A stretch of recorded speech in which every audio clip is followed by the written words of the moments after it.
Hi everyone. I haven't been on this for a while. I've been so busy with day to day what would be known as bread and butter issues, just helping people out on everyday issues. But it has been a really extraordinary week. Um, we had a meeting last week, uh, virtual meeting online on the computer regarding tenders for local services, and every single one of those tenders that amounted to millions of pounds were all because of EU legislation. And if we had a operational landfill site, we could be saving you, the ratepayer, millions of pounds every year. One example is the street sweepers that you see going out along the roads doing the footpaths and whatever.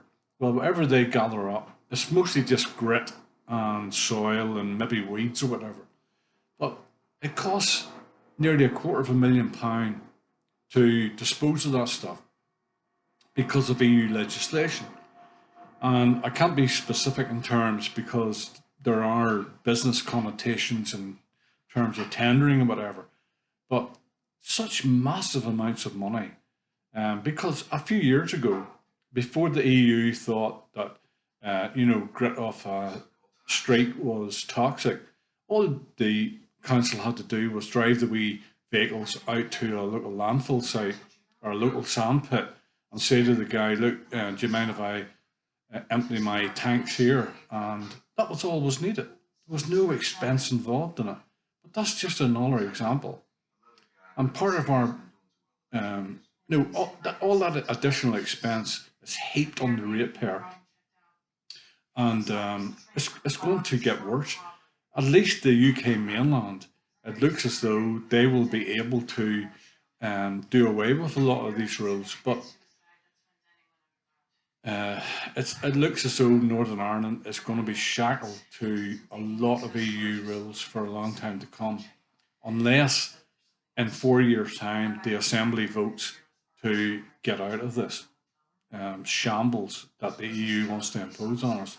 And when I say shambles, it really is a shambles. You remember the Leo Varadkar and Simon Coveney, and Michel Barnier, uh, Mr. Verhofstadt, and Juncker in the EU Parliament. Remember they said they stood up in a stage in Brussels with a card that they had got, a thank you card that they had got from the Irish Republic saying, "Thank you for making Ireland more stronger than Britain. Thank you for working towards a united Ireland, and thank you for um, suppressing Britishness in Northern Ireland," all that sort of stuff. Right. What have they actually got for Northern Ireland as a result of us having to sign up to a load of EU rules? Absolutely nothing. All that the goods can do that are included in the EU deal on the Irish Protocol mean that basically it's the Republic of Ireland and other EU countries, even though there are very few other EU countries that we export to. Nearly all our exports go to England, Scotland, and Wales and the Republic of Ireland. So we've got the Republic of Ireland, okay. But it turns out because the Northern Ireland is still an integral part of the United Kingdom, still in the UK Customs Union, that goods manufactured in the Republic with ingredients from Northern Ireland cannot be included as EU exports. It just shows the absolute absurdity of what Leo Varadkar and Coveney and all these Europhiles promised. And it's very significant for Northern Ireland because I believe we will actually find over time that there will be a big move within Northern Ireland companies to become distinct and different from the Republic of Ireland because the UK is developing external trade deals. And in many instances, they're far superior to what the EU has agreed.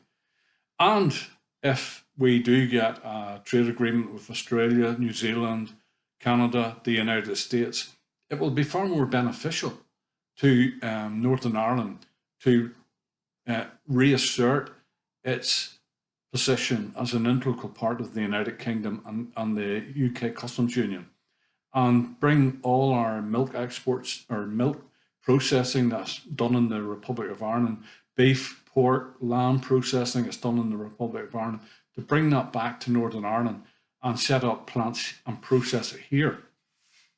Because the added value on those raw meat products or raw milk products will be far superior than being part of the Republic of Ireland's EU overarching trade deals. So the future is very, very bright for the United Kingdom. It's very bright for Northern Ireland as part of the United Kingdom. But we have to be savvy. We have to look at where the real opportunities are. And, selling, if you live in Katy and you want to sell a loaf of bread in County Louth, that's up to you. But you can't hold back the rest of Northern Ireland and the whole United Kingdom because of that loaf of bread that you want to send across the border. We're talking macroeconomics here, not microeconomics. And I'm absolutely certain that the practicalities of Brexit will kick in and will equally apply to Northern Ireland as they do to England, Scotland, and Wales. And for all those Scottish nuts that are saying, oh, we want to get out of the United Kingdom and back into Europe, wise up. Scotland will have far more real power to determine its own future as a devolved nation within the United Kingdom than they would as a satellite subservient nation within the European Union that would have to take the knee to EU economic demands, EU currency demands, EU demands on virtually everything. Look at the Republic. Look at the quality of life they have compared to the United Kingdom. You don't want to go down that road, Scotland. Come and talk to me and I'll explain the ins and outs of it. But stay within the United Kingdom and a powerful devolved nation within the UK, you will have far more real powers to benefit your own people, as will Northern Ireland, Wales, and the English regions. Okay, thanks very much, everyone.